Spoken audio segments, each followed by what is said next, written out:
touch briefly on his background, but I'm going to follow basically the plot of the book. And I don't want you, if you're thinking that I am relying, I thought the book was very poignant, very touching. You may or may not feel that way. But at least my book, I want to, if you don't want to come back, I can understand, but it's basically going to be following that book. Okay, you can read the book, and you probably would be just as well, maybe as well off as in my lectures, but I hope to come up with some salient points on Wilson from my knowledge of other things, of other presidents, and things like that, which I'll make comparisons to. But the book, my lectures are centering around Gene Smith's book, okay? And Gene Smith does not write a very 700-page book. It's a short book, so I put it into six, I think I put it in, I'm putting it into basically 6 lessons, only 6 hours. It's not exhaustive analysis. Okay, so forewarning you, you might like it better that way, you might not. You think that maybe my lectures are too complicated or too this, that. This is going to be basically a drama, and it's a true story, as far as I know. Smith is, his writings have been corroborated. There are things that he says that are that circulate that that are basically correct, that differ with some of the rumors that were out there about Wilson. But that's the introduction to this class. I'm starting out with the fact that his wife, Emmy Lou Axon, was dying in August of 1914. Actually, she had fallen in March. He had become president with his wife in 1913, early 19. He was in the election in 1912, and he was basically 4 years before 1912. Actually, 3 years before 1912, until 1910. He was completely unknown outside of the state of New Jersey, except for college. He had been a college teacher until 1902. He had taught for 12 years at Princeton. But he was basically not from Princeton. He was from the South. He was born in I think in South Carolina. Anyway, he was raised in Augusta, Georgia. And he was born just before the Civil War in 1856. The Civil War was in 1860. He was born in 1856. And he was a product of the South. Even though he came to prominence in New Jersey as governor of New Jersey, only 2 years, 1910, he was basically a transplanted Southerner in Princeton. He was sympathetic to the Southern way of life. Okay?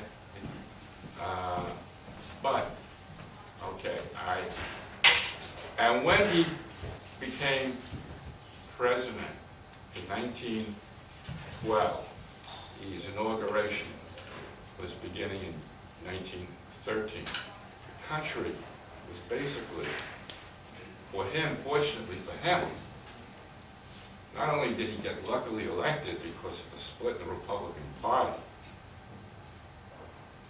but he had, if it wasn't for Teddy Roosevelt, he never would have been elected. Because Teddy Roosevelt espoused the progressive Republican agenda. He was a progressive Republican, and he was still a Republican. And what he did is he wrested the nomination. He couldn't get the nomination, but he wrested a lot of people away from the Republican nominee, who happened to be the president, William Howard Taft. He had, Roosevelt, basically chosen Taft to follow them in 1908, and Taft became president. But in 1912, Teddy Roosevelt felt that Taft had betrayed or had, I don't know if the word betrayed is too strong, that Taft had not fulfilled what Roosevelt felt should be the right thing, agenda. And he opposed Taft, and he split the Republican Party. In other words, Taft still got the Republican nomination, and Roosevelt formed the Bull Moose Party. And as a result of that, it was similar to what happened to Lincoln in 1860. Wilson was able to adapt, even though he himself was not that progressive. Wilson was not a progressive man. I told you he had consciousness of the South. He had a consciousness of the South. He was a transplanted Southerner. But the Democratic Party in 1912 had espoused progressive principles similar to the Bull Moose Party of Roosevelt. And Wilson had been governor of New Jersey for only 2 years. How did he get to be governor of New Jersey? He was only a Princeton, in 1902 he became president of Princeton University. For 8 years he was a very progressive, he was a progressive administrator at Princeton. And I'll go back into that a little bit later. But he was picked by bosses of New Jersey, similar to today in New Jersey. It was picked by bosses. No. In 19, no. And Sopranos. and what was his goal? What was the reason why he was picked? Because he was Mr. Pure. He was a college president. He had been a college teacher from 1890 to 1902 at Princeton, and then he became president from 1902 to 1910. And he was given the symbol of, he's Mr. Clean. But the bosses really felt, looking at Wilson, that he could be led, he could be malleable, he could be controlled by them. And he was Mr. Clean, who had and I will maybe get off that, do it next week again, but Mr. Wilson was a college professor. What is that show? There's a famous British movie with a guy with a top hat. I can't remember. But he was a tall man. He wore a large hat. He looked like that guy in that movie. Mr. Chips. Chips. Mr. Chips. And was Mr. Chips British? Yes. Well, Wilson loved the British. His whole idea was to have. He grew up as a kid. His father was a Presbyterian minister. So, and he grew up in the South as a Presbyterian. His father had always taught him the English way of pronunciation. His father was a preacher. And being a preacher, he loved to speak on Sunday sermons. And his son always looked up to his father. And what did he appreciate about his father? His ability to elocute, maybe I mispronounced it, elocute, to speak well. And Wilson was not a scientific thinker. He was one of these romantic British thinkers that felt that as a kid, he said to him, he was very ambitious to go far, and he actually became a lawyer because he was ambitious, but he couldn't stand the law. He spent 1 year as a lawyer, and he went into college teaching. And he became an English teacher, or a teacher of history, English teacher and politics, basically politics. Jurisprudence. But a lot had to do with English. You know, the allocutions, and he was a person that appreciated the English word. He also believed that the British system of parliamentary government, in the parliamentary British system, the leaders were people that could speak well. In other words, the leaders were not people that could organize well or run a party. The English parliamentary speakers of Edmund Burke, William Pitt, they were picked as leaders because they could allocute well, they could speak well and persuade well. Wilson was like that. Here was a man that didn't expect, he was frustrated, he expected to become a leader. but he ended up becoming a leader of boys, and basically boys and girls. They were, I think it was a co-ed school. He had first taught at a school for girls at Bryn Mawr, and he had been there for 2 years, and then he went to Wesleyan, and he taught there, and he taught at Johns Hopkins. He supplemented his income at Wesleyan by going to Johns Hopkins, but he finally got it in 1890. At around 35 years old, he got an opportunity of teaching at Princeton, and he taught jurisprudence. As I said, he had been a lawyer, but he never really practiced. Couldn't take the practice of law. But as a college, he was considered the best teacher, by the way, that the kids had at Princeton. He had an ability to be well-liked. He was very well prepared, and his classes, he was considered the best teacher at Princeton. And when a vacancy occurred in 1902 at Princeton, they unanimously selected him as president of Princeton, and he worked very well. And what did he do? He democratized Princeton. He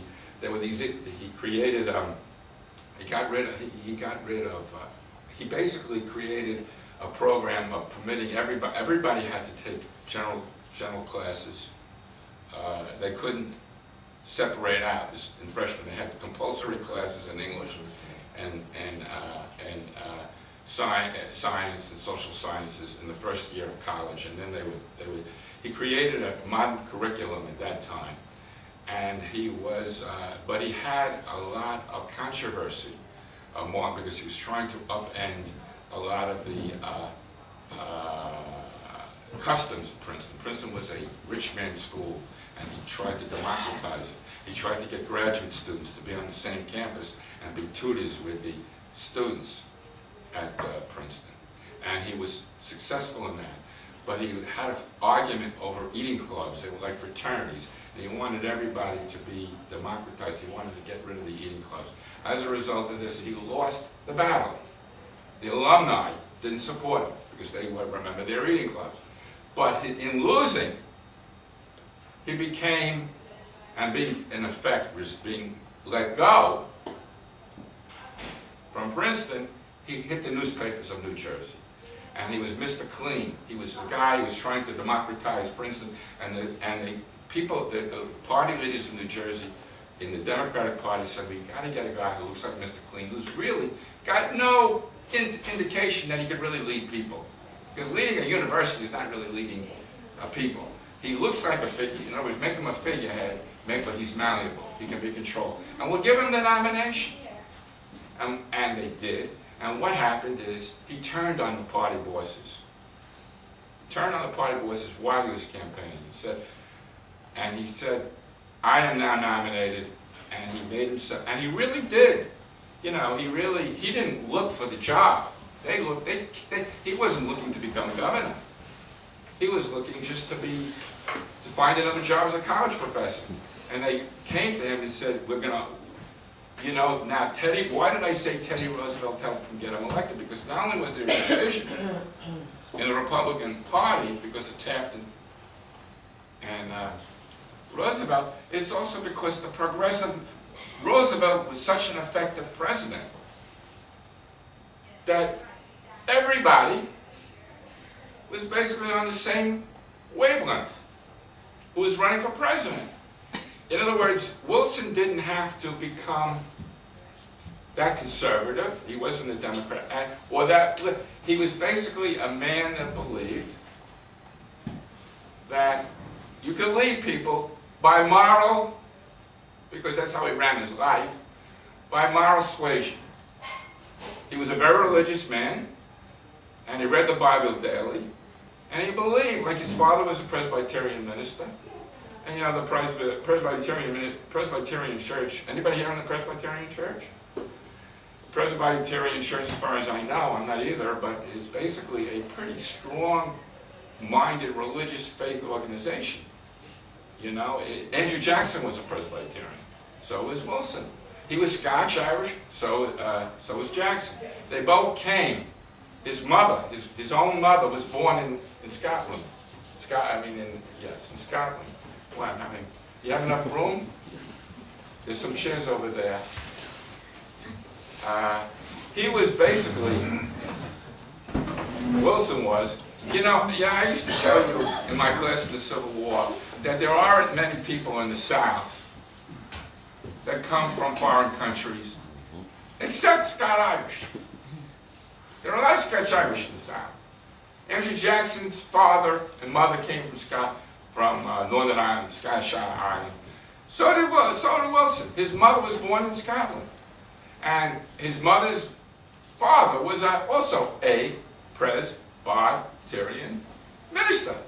His father was a Presbyterian minister. His mother's father was a Presbyterian minister. All her brothers, some of them are Presbyterian. They all grew up in this attitude. So the South, although it generally did not welcome immigrants, it did welcome Scotch-Irish. And Wilson,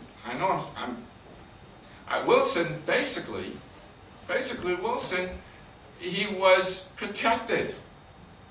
Most of the people right after the South, and he was one of them, most of the people in the South were devastated by the Civil War. But the one person that had a secure position, although he wasn't wealthy, was the Presbyterian minister. So here is, and he was respected. His father was respected, so he grew up, Wilson, in a very secure environment. Financially, he wasn't affected by the Civil War. And he was not sympathetic to the blacks. He wasn't. He was from the South. But he also was a moralist. He had from his religion. And he believed that people could be led by moral persuasion. And he basically didn't organize, didn't like many other presidents who got, like John Quincy Adams, he basically, and others who, they got thrust, they got lucky.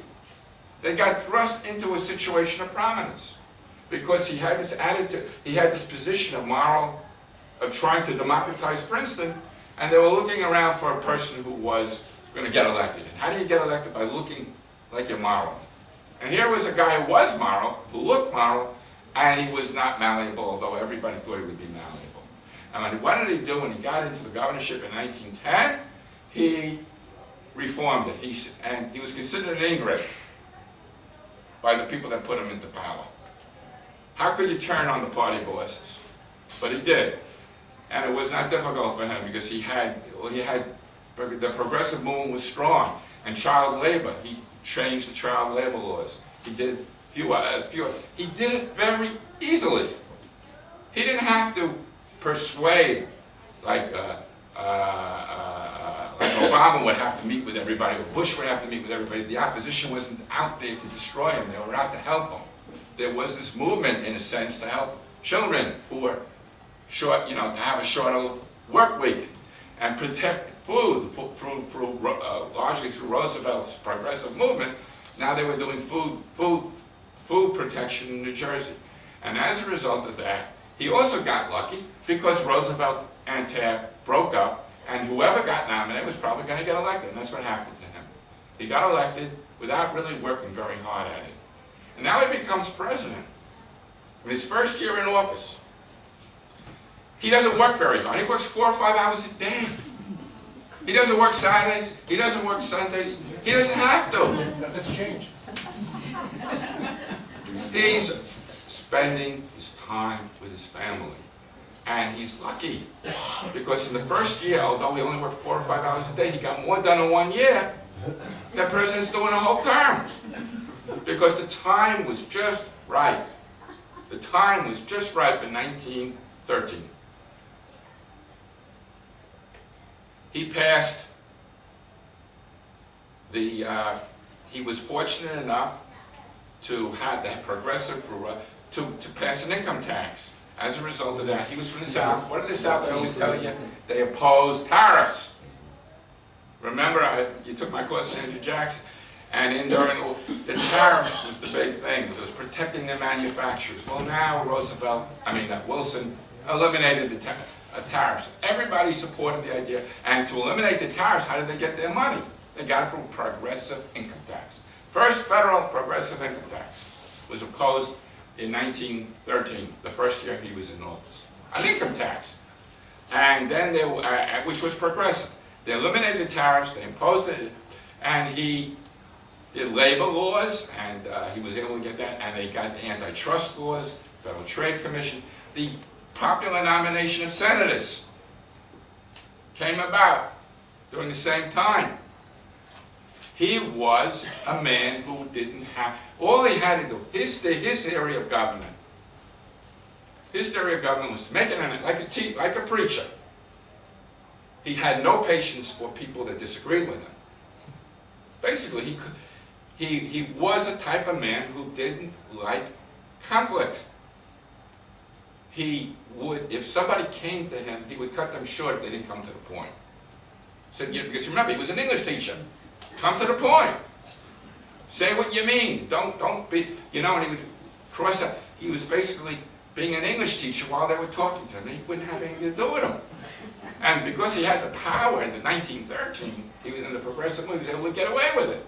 And he spent 5 to 6 hours a day, and he didn't feel he had to work very hard. He'd make a pronouncement, and it would be done. The leaders would go along with him. It was the mood. It was the times. So in a way, he got a lot done his first year, more than most presidents get in a lifetime. But he got it done without working hard. And it only reinforced in him the false statement that if you're president, you make a pronouncement, it'll happen. Like a big preacher making a speech, it'll happen. I'm getting up, I'm not giving give and take. I'm going to make my speech to the Sunday sermon, and I'm going to walk out. That's basically what he did. That's how he ran his presidency, and he got away with it. I mean, it wasn't that he was doing anything. He really believed that that a leader could run, and the times were just right for him for it to be accomplished in the first year or so of his presidency. And when he was president, he had three young daughters who were all over 18. I think they were all marriageable, but they were all young. None of them were married. He had 3 girls: Catherine, Jessica, and Nellie, Eleanor and Nellie. 3 girls. He had a wife with a daughter, Ellie Lou Axon. And Ellie, and the first year of his presidency, he loved he loved his wife and his family were very close to him, and he would spend every night, he'd spend nights on the piano with Catherine, one of his daughters. She was a very good singer, and they would play duets, and there would be, he was a person who loved his children, and they were convulsed with his jokes. They thought he was the funniest person. He was loved by his family. I think they were between 18 and 23, 18 and 22. They all spent the nights together playing the piano. He would read aloud every night to his children. His English, because part of his was to read aloud. He loved books, and he would read to his family. And there would be, and this all began basically on the day he got nominated. The day he got elected. He didn't have a party, but an inaugural ball, but he had a party. And who did he invite to the party? All his relatives, and all his relatives from the South came up. One of them was Annie Hoyt, who was his aunt, and she couldn't walk very well. She gets off the train, and she's one of these people that says, "Where are you going?" "I'm going to the White House." And she couldn't find a cab, so she gets a guy with a Frankfurter, selling Frankfurters, a black man selling Frankfurters with a very old horse. And she says, "Take me to the White House." She gets on the Frankfurter stand, and she drives, and this is typical. And they went into the White House. She said, the driver says, "Let's go through the back door." "I don't think I can get into the White House." She says, "No, this is my nephew, my cousin. He's the president. He'll let me in the front door." She gets into the front door, and everybody down there is coming down to greet her. Florence Hoyt, her name was. And she comes up, and everyone's having a great time with that and having a party. And another aunt slips on the marble staircase and hurts her forehead. And what is Annie, her name was. And what does Annie do? She needs help. They have to find a doctor. Now, they just got to become president. They didn't have a doctor. They call up. They find out who the doctor was that treated Taft. His name is Grayson, Cary Grayson. It ends up that Cary Grayson, Dr. Cary Grayson, becomes probably Wilson's best friend in the White House. His doctor. The doctor who treated Taft and before him treated Roosevelt. He comes to pick the woman up who had with stitches, on her head, and he suddenly meets the president. That's how he meets his best friend. He meets him taking care of his cousin. Anyway, they have a very wonderful time, and his wife she's a Southerner, but she likes, unlike Woodrow, Wilson, she does worry about the blacks of Washington, D.C., because one of the things Wilson did every day, was he'd take a ride in his Pass Arrow car with his wife or his daughters, and they would drive through. They had designated routes, and they would go through the slums of Washington. And this was the first time in her life, Ellie, the wife, saw blacks in the slum, and she was very disturbed by it. And she got her husband to pass a law to remove the slums of Washington, D.C. through her efforts.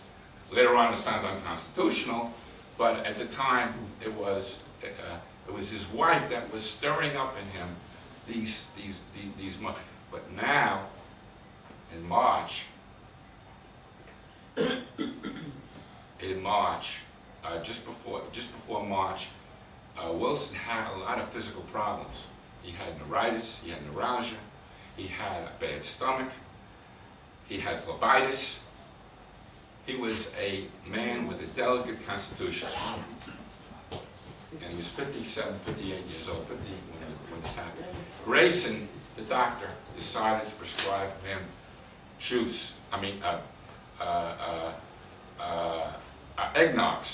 eggnogs and orange juice. And it's all he could eat from. This would stop the neuralgia, and he stayed on a very rigid diet, Wilson. And also Grayson suggested that he exercise, and Wilson took up golf with Grayson. And Wilson had exercise. What? You call it exercise? Yeah. Wilson went out every day, and Grayson would say, Wilson would say, I have to stop. Grayson says, no, you need to do the 18 rounds. You got to do 18 rounds of golf.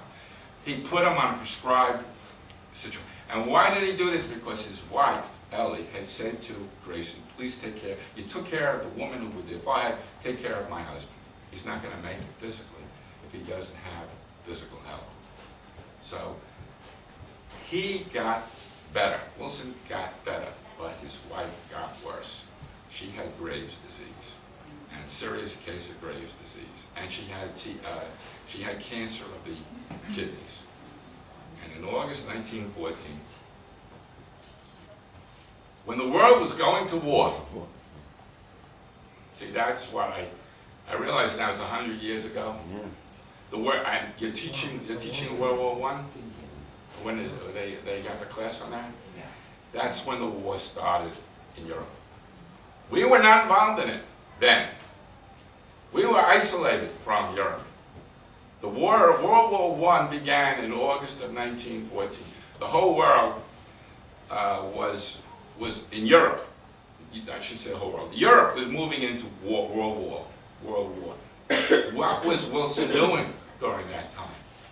No, he was taking care of his wife who was dying, and his wife would so it was dying. He refused to believe his wife was dying, but she was up all night, and he would stay up with her all night. He was very much in love with her. He'd been married to her for 29 years.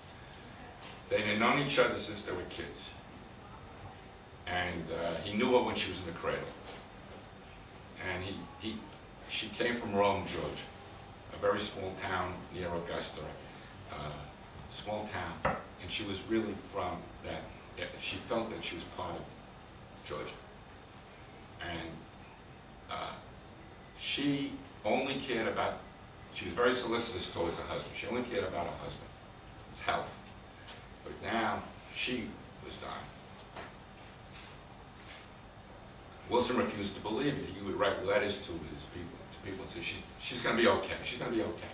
But the doctor said she's dying.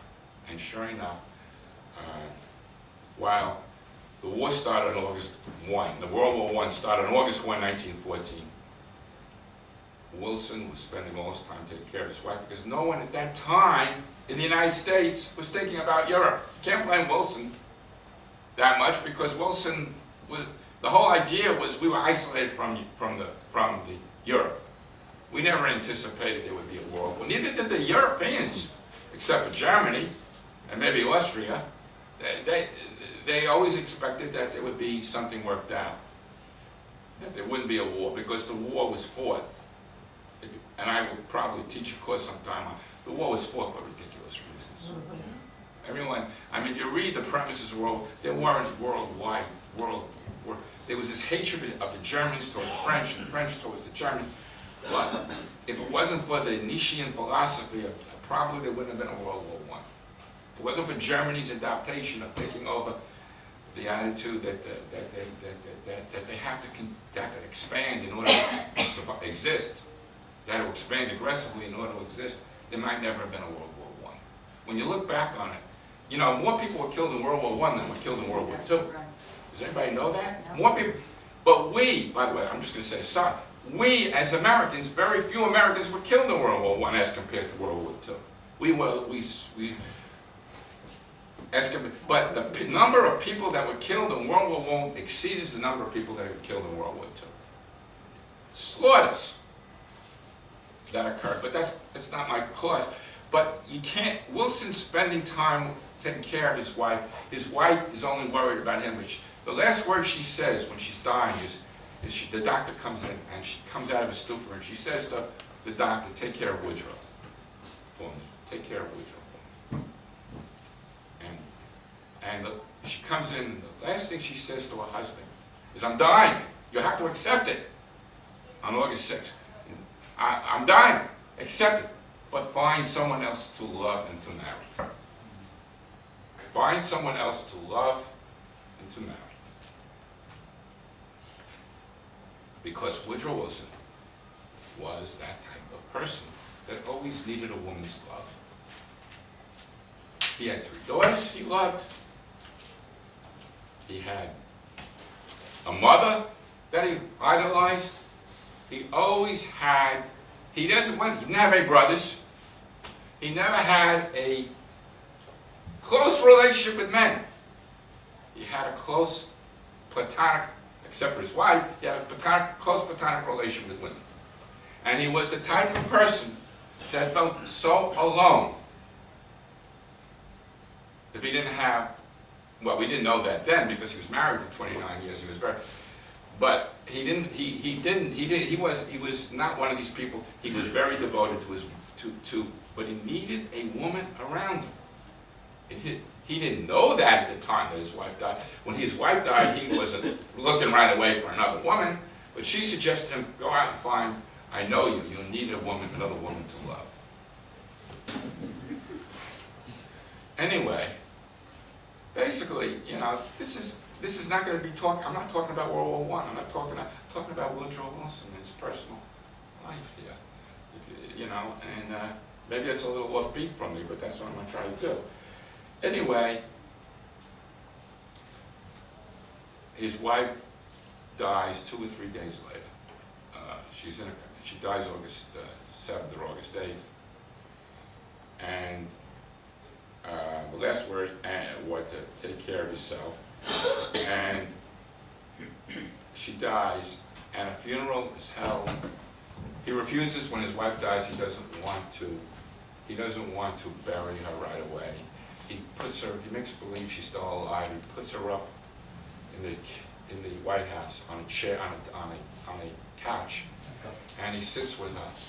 You know, he can't sometimes, it's not, there are people, you know, it's not that he did anything, he just has her, he doesn't accept, you know, accept to death. Bates Right himself. away. What? Bates himself. Psycho. Second, well, everyone knew she, the whole world knew she died, and there was a funeral on August 10th, and on August 10th that night, he goes, takes a train quietly out to Rome, to Georgia, where his wife grew up, and he gets in at around 5 o'clock the next morning, and he isn't talking to anybody. Wilson's in deep depression, and he goes to she's buried again. She had a funeral in Washington D.C., a large one, and then she's buried in Rome, Georgia, and the people of Rome, Georgia, all turn out for another funeral, and she's buried in Rome, and the entire town turns out to bury her. Thousands of people come to see her, her buried, and Wilson then returns quietly alone and back to Washington D.C. on August 11th, and he now goes through a period where he tells his closest friend Grayson and others, "I don't give a fig." I don't know if that was the word he used, but he said fig in the book. "I don't give a fig about the world anymore. I don't care about the world." He's the president. I said, "I don't give a fig about the world anymore. My life is ruined." He goes on that way, and he becomes the most melancholy person. And he's so alone. He doesn't have anyone really to talk to. He almost has a breakdown, but he controls himself. But he's in a quiet, he's very depressed. He's not openly irrational. He's still, he's still the president of the United States, but he doesn't give a damn about the state of the country anymore, because his life, his life is this is for the few weeks after she dies. And he said, so one of the things he does is he says it's so lonely here. His family says you have to have someone from our side of the family to join you in Washington, to keep you away, to stop being alone by yourself in the White House. And who did they get? They get a cousin of his, a Spitzer, who grew up, his family raised her. In other words, Woodrow Wilson's father and mother raised her. So she was like a sister, another sister. And her name was Helen Bones. It's his cousin. And she has 2 dogs. She says, she says, I'll take, and they said, we'll have to take the dogs, an Airedale and a large dog. And she joins, and Grayson suggests, Dr. Grayson suggests that you get Helen Bones. Someone, take care of Woodrow Wilson, when the doctor isn't, because he has nobody else to talk to. He has no friends. He's one of the loneliest guys. When he has his family, that's all he needed. But now that his wife is gone, and now 2 of his 3 daughters get married. So he doesn't have, he's got, except for Cat, one of his daughters marries the Secretary of Treasury, who was 20 years older than him, who had been a widower, and McAdoo, who was going to run for president of the United States. He's now his son-in-law. But he doesn't really have a friend in McAdoo. He's his son-in-law, but he doesn't know this guy. He's distant. He doesn't want to really, but he has Helen Bones come up. And the other one, by the way, marries a college professor named Sayre, and goes off to Harvard, Jennifer. So the only one who isn't married is Catherine, and she eventually she's the one that stays. But basically, she's forming her own life. So he joined Helen Bones, stays in the White House, and she's a very silent. Does he mind if I close the door? And she's a very silent person, but she's there for him. And it's a very lonely place, the White House. Very lonely place. And instead of Helen Bones, it goes on from August to March 1915. He's alone. He's working now. He's back. He's now able to work. He's very effective in many ways as a president, but he's still a very lonely man. And Helen Bones he spends hours with her, alone with her, where they don't talk to each other. Because she's not a conversationalist. And you remember, I think I told you this, when he was with his family, he never had a conversation with his wife and with his children about the world.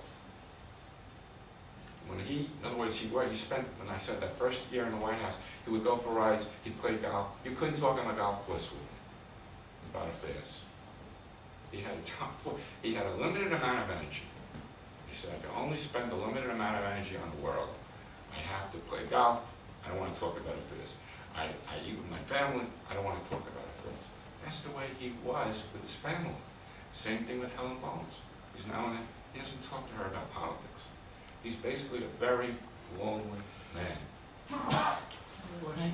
But what happens? Helen Bones, instead of making him feel better, which she did, I guess, she gets sick because she's too alone.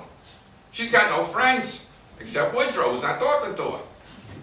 So Grayson, he's trying to get Helen Bones to make him feel better, has to now take care of Helen Bones. So what does he do? He's got a girlfriend. The doctor has a young girlfriend, 21 years old. Her name is Gordon. Alice Gertrude Gordon. And Alice Gertrude Gordon has a friend. Now it's March. 6 months have gone by. And Helen Bones is getting very sick. Loneliness. So, I'll get a friend for Helen. Not for Ed Woodrow, for Helen. I'll get my fiancé's friend, who's 42 years old. Her name is Edith Rowling Galt. I think it's G-A-U, I just spelled it. Edith Rowling Galt is a friend of my fiancé. And here's this woman who's 42 years old, beautiful to people, a stunner at 42. Her husband died, left her a lot of money in Washington, D.C. She's a jeweler. She's just the opposite. Just the opposite of Ellie. Ellie didn't like clothes at all, didn't have clothes, worked in the slums. This woman lived in Washington, D.C. Her husband left her a lot of money, and she was a jeweler. And she didn't have to run the business. She really didn't. And she was unknown. She had never been in the White House. So get away out of the rumors. There are rumors going around that he had an affair with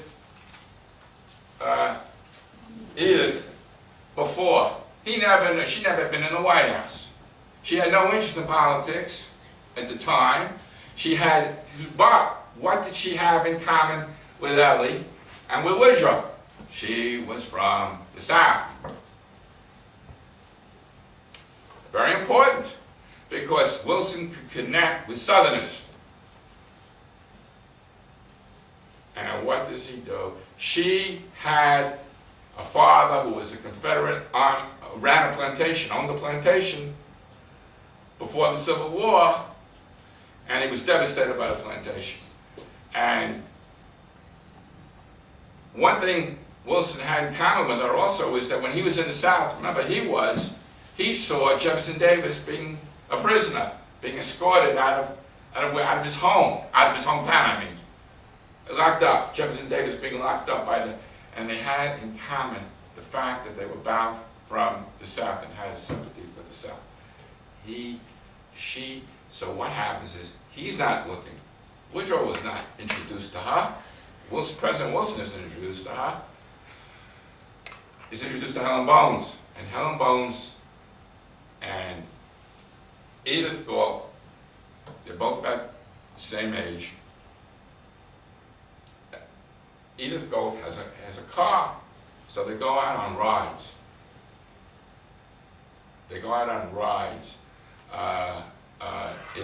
I'm sorry, this is about February to 1915. They go out on rides around Washington, D.C. They take long walks in Rock Creek Park, and she gets out of a shell, Helen Bones does, through Edith Galt. And as a result of that, they would go to a library every day. When they would go out on a ride, they would go to and get tea at the library and then come back to the White House. I mean, they would go their separate ways, but Edith had a car. And that was, Wilson really didn't have know anything about what his cousin was doing, what Helen Bones was doing with Edith Ball. But one day, in March of 1915, Helen Bones says, Edith has dirt. They've taken a walk in Rock Creek Park, and she's got dirt all over her boots, and she's got a dress, and she says, I'm not dressed. She says, come into the White House.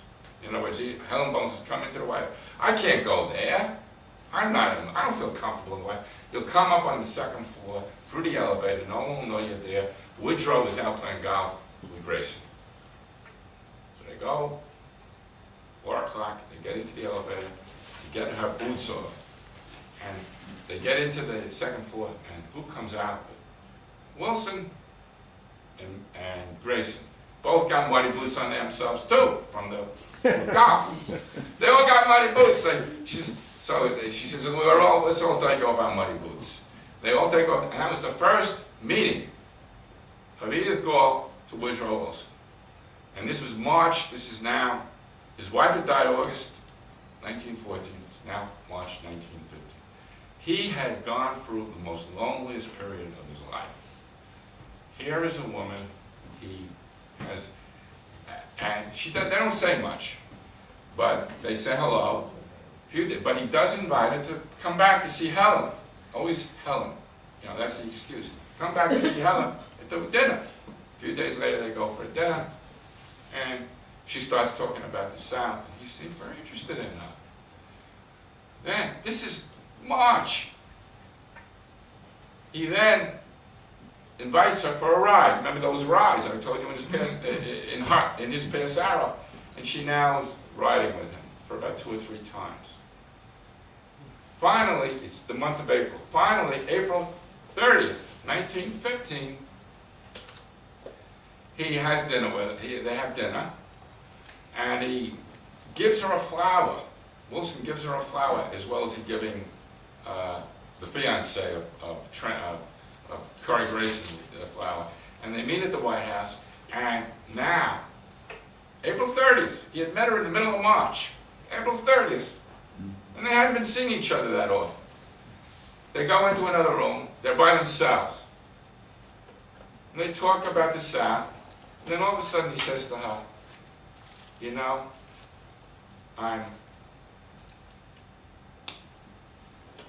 I think I'm going to tell you what I told my 2 daughters who were there. 2 of the 3 daughters were there. And I'm telling this to you now. I'm the President of the United States. I can't do things furtively as the President. I'm an open man. So I'm going to let you know up front, I love you. And I want you to be my wife. Just like that. April 30th. She was complete. She called him Mr. President. She never even called him Woodrow. I'm going to cry. All right, maybe. I don't know. This is. Maybe you don't have to. No, I mean, this shows you, it gives you an idea of how lonely this guy was. She must have been some stunner. Anyway, she's taken aback, and she says, no, I can't do that. I can't do that. I hardly know you. And he says, well, I have to do this up front with you because I'm the President of the United States. I can't go sneaking behind my back and go to your house. You have to come here. And you can always come here with an escort. He's one of the things he's doing. He's always got an escort. He's a model man. He doesn't want to put her in a position. So he does these things. And she turns him down. But she's torn. She says, so the next day, May 1st, she's got her appointment with Helen Bones to go to Rock Creek Park. She gets the she picks up Helen, Wilson's cousin, and says, Helen Bones is angry at her. What have you done to my cousin? How could you reject him? He's the president, he's a lonely man. How could you do this to him? She said, she says, I will continue to see him, but I am not in love with him. I will try to get to know. No, she's not looking to marry him. She was in the way, she was well contented with what her life was going on. Tell me when it's up. I don't know. Give me a minute. But they had a scheduled trip to New York on board a boat to see the fleet, the fleet of we're at war now. We're not at war, but Europe is at war now. And when they're trying to prepare, and there's a fleet that is meeting in New York, and they take a boat called the Mayflower that leaves Chesapeake Bay to go to New York. And she was invited before the proposal to be on board the boat, and she had accepted. So she says to herself, I must go because I don't want him to, even though I'm not going to marry him, I want to commit, I don't want to break off that way. I had a commitment to go there. So she gets on board this boat, and it's a small boat.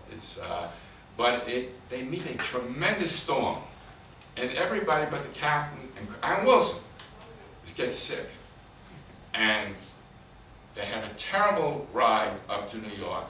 The boat almost there's no contact. They finally get in, and they laugh about it, and then they return to Washington D.C. after they're on they greet the American Atlantic Fleet. Now she continues to see him, but she now starts to feel for him, and she decides to go off. He goes off to a vacation in New Hampshire, and he suggests that she go with Helen Bones to join him in New Hampshire in his retreat. They get up there, and Helen drives Edith to Princeton, and they go through Princeton where Wilson is a teacher, and they arrive, and on the way back, she stays in New York. She's gone away for 2 months. She comes back to Washington on September 3rd, and now she says to herself, I really am in love with this guy.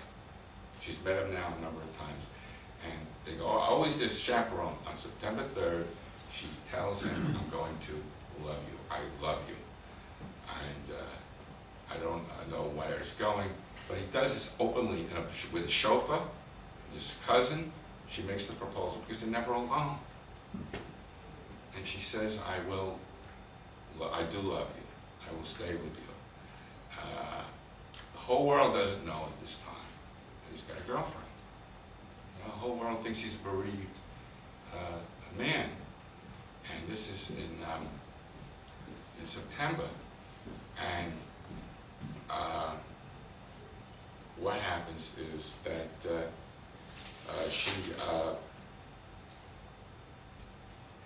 they are about to tell the world. And how much time I have? Because I'm going. A little less. All right. What happens is, remember I told you McAdoo was his son-in-law? He also had another friend named Edward House, who was from Texas. Became a good friend of his from Texas.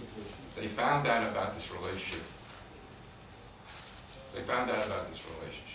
Now there was a rumor, and I can't say for sure, but it was a fact that there was a woman in Wilson's life when he was a younger man, when he was a Princeton teacher, a woman who he claimed he had a platonic relationship, a woman by the name of Mary Peck. Mary Peck lived in California. Mary Peck had received from Wilson $7,500 that she said she needed when she needed it. And he had lent her $7,500, or he said he gave it to her, but it was considered a big loan. And what was it? He had met her in Bermuda. With the consent of his wife, he went to Bermuda alone. And he picked up, he met a woman there by the name of Mary Peck in the early 1900s. She remarried, she was a widow then she got remarried, then she got divorced, and now she was a person that was interested in him. But he claimed he wasn't interested in her. But for some reason, $7,500 passed to her. It was known by his enemies, his enemies, that there was a woman named Mary Peck. Now, it was not known to the proud world. In those days, it was like Kennedy, and Roosevelt's physical condition. They kept things quiet. But now, McAdoo and House were afraid. There was an election coming up in 1960. Wilson will never get reelected if it comes out that he's got a girlfriend, that he remarries a woman by the name of Edith Gould, who he never met before he was president. So they go around and say, let's create a innuendo. And they go to Wilson, and they say to Wilson, you can't marry Edith Bowling Gould because Mary Peck is circulating letters. People, I forgot to tell you this, but there are about 2,000 letters that Wilson had written to Mary Peck. But you want to hear something? I told you about Wilson, and that's why every letter he wrote to her, he showed his wife. There wasn't one sexual innuendo in these letters. And he insisted that there was nothing there. He openly told his wife about the fact that he met this woman, Mary Peck, in Bermuda, and that we did nothing, and he shows her the letters, every letter that comes. I told you, his wife knew everything about him. All she did was care about him. So he did, McAdoo, and trying to suppress him getting married to this gold, maybe a gold digger, whatever you want to call it, they say, Mary Peck is going to betray you, and so Wilson doesn't care about that. All he cares about is whether or not Edith Gould is going to feel embarrassed, humiliated by this person, Mary Peck, who the McAdoo and House are telling is going to go public, when she wasn't going to go public. Do I have... all right, so what happened is, so McAdoo goes to Wilson and says, you can't marry her because Mary Peck is circulating letters and is asking, is going to open it up. He says, Wilson says, I have nothing to hide, but I don't want to expose Edith Gould to this. So he writes a letter. He writes a letter to Edith Gould and says, there's a woman out there named Mary Peck who's making false statements about me. I don't want to put you in a position of exposing yourself. So if you don't want to marry me, you don't have to. She gets this letter, Edith Bowling Gould, and she writes back. She writes back because he sends his doctor to do it. He doesn't want to have any else one that's involved. He writes back. She writes, I love you, I don't care about that. He gets the letter in September. He refuses to open the letter. He goes into a state of sickness, physical sickness. He has the letter in his pocket. He won't open the letter because he's afraid she'll reject him. And he gets so sick that the doctor calls for him, calls for her to come to him. I'll go with the cousin. I don't know, but